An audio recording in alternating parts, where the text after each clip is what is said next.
If you're anything like me, after years of watch collecting, you eventually get interested in other materials that you can have for your case, and in this particular watch, on the bracelet itself. Boderry makes a titanium case and bracelet, which is where they first got my attention. It's been popular amongst watch enthusiasts. A lot of people have said good things about them. And they offered this watch in a burgundy red, which in my opinion is the way to go. I don't like vibrant red, and it has a lot of texture within it. The first thing that shocked me about the watch was actually the container that it came in, because it actually came in a container. A shipping container, that is, leaning into that overseas type of theme. It has a pull-out drawer, and I thought that was rather interesting. The case itself is very hard and protects the watch, so you don't have to worry about any issues with that. And it's a different spin and a different type of feel for the watch altogether. So after wearing and testing this watch for a couple of weeks, let's take a look and see what it has to offer. On my calibers, I get a diameter of 40.3 millimeters, a lug to lug of 49.1 millimeters. It has a thickness of 11.3 millimeters thin. The lug width is 22 millimeters. The crown is 6.6 millimeters. It has a water resistance of 10 ATM, which is 100 meters of water resistance. The weight is 50 grams with the watch head alone, 113 grams fully linked, and we are getting a grade 2 sandblast titanium case and bracelet. As for the movement, we get an NH36 that has a day-date hacking, hand winding, 21,600 beats per hour, 41 hours of power reserve. Now, the manufacturer states that it's minus 20 to plus 40 seconds per day, but mine is effectively running at 8 seconds a day on my time grapher. We get a 3-link solid bracelet with screws for adjustments that were a pleasure to interact with. Solid metal end links reaching up to 55 millimeters from both ends, but a decent curvature at the lugs and a 90-degree drop off for the first articulating link keeps the watch from flaring off from the sides of my 7.25-inch wrist. We are getting a quick release at the lug attachment with small wings that are seen underneath the sides of the ends of the links, preventing movement while inside the longer designated lug. There is a taper down to 20 millimeters back up to a 22 millimeter at the clasp that has 3 points of tooled micro adjustments. We get a stamped folded component engraved with titanium underneath it. Push deployment with a security clasp that is engraved with the Boderry name. To be honest, not too much of a rattle to speak of, and all of the edges has been smoothed out to the touch. As far as suggested improvements, and on-the-fly adjustment for the clasp would be an obvious thing. They have improved their bracelet over time, adding the screw-in links, and I'm guessing the tolerances between the links as well, being that we're not getting too much of a rattle in my opinion. In addition, a black single-pass nylon strap was included for this review as well.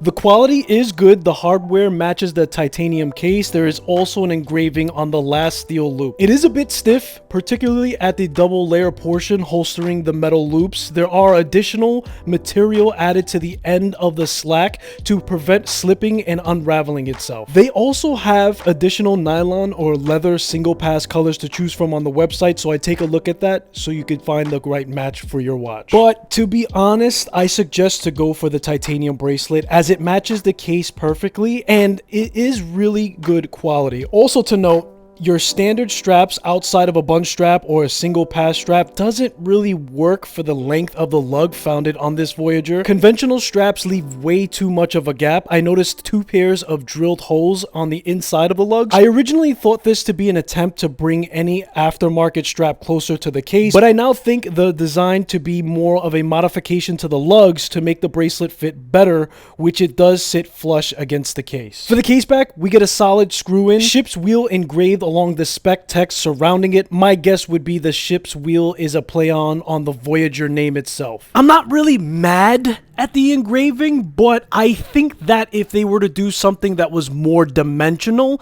it would be a little bit more interesting. For keyless work function, we get a signed screw down crown, wide knurling, slim crown guards protecting it at the 4 o'clock position. I get a smooth interaction with the crown tube to the crown itself, no issues when it comes to grip, and it was very easy to function. As for the case itself, no brushing, no polishing found anywhere on this watch, giving it a toned down tool vibe. The lugs have a nice twisted slope fold look to it, and I actually enjoyed the full design of the case to the watch itself. It has a modern look to the case shape, looking almost interstellar, kind of like a spacecraft. However, it is a typical field watch, so it flows well together. We get a fixed sloped bezel, slight lip right over the flat sapphire crystal with AR coating, greatly legible, and effective, reducing the glare altogether. We get a simple layout for the dial with a very interesting burgundy texture, color, and look. The minute track, the indexes, the large to small triangles, and the hands all feature a faux patina color. The hands are in a syringe needle style, thin in proportion, and finished in a gray color to match the titanium design. The second hand features 2 points of lume on the balance and near the pointer while reaching out all the way to the minute track. Company and model branding as a logo found at the 9 o'clock position. A white date wheel aperture replaces the 4 o'clock index with an automatic text just underneath it. The rehaut is bare and it's been treated with a sandblast between the dial and the crystal with no chapter ring to be found. C3 lume has been applied on the hands, indexes, and triangles, all of which being the weakest point of the watch that quickly fades and could use some improvement in my own opinion. So some closing thoughts for this A11 by Boderry. I've been field testing the watch for a couple of weeks, and one thing that I noticed, even on the clasp itself, there are very little to no scratches whatsoever. In fact, on my watch, I can't see any scratches, so I would imagine you would have to bang this pretty hard in order to receive a scratch. The second thing would be, a lot of people are nervous about titanium, especially if it's a titanium case and bracelet. But I can tell you this, it is in fact lighter than most watches, but not so light where you don't feel the watch on wrist at all. It's probably 30 to 40 grams off of a normal size weight for a watch. So I think that it had a nice balance in wearing aspect if you are kind of nervous about wearing something that might feel lighter for titanium. Another personal thing about the watch itself is the hue that it gives off. It's a different color of steel altogether. I wasn't used to that kind of hue that it gives off. It's almost like a gunmetal kind of color.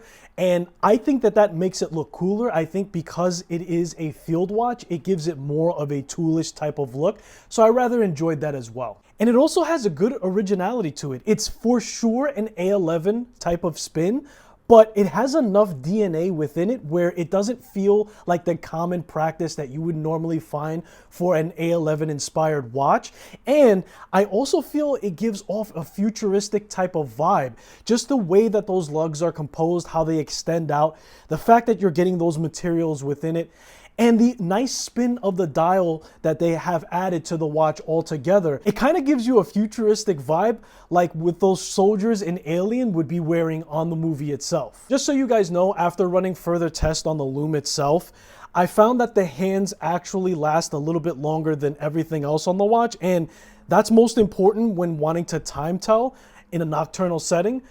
But I still think that overall the Lume should be improved. Aside from that, the only weakness on the watch was the fact that you can't use a standard leather strap without it having a super gap. But all things considered, the watch, the brand, definitely leans more into a micro brand rather than being a mass-produced brand and just throwing stuff against the wall. They actually came out with a new release to a chronograph that's using a seagull movement, so I would be interested in taking a look at that as well. Hopefully we'll get hands-on this channel to see exactly what the quality is like for those chronograph pushers and everything else. With that being said, I appreciate you guys for spending your most valuable asset, which is time, and I'll hopefully see you in the next one.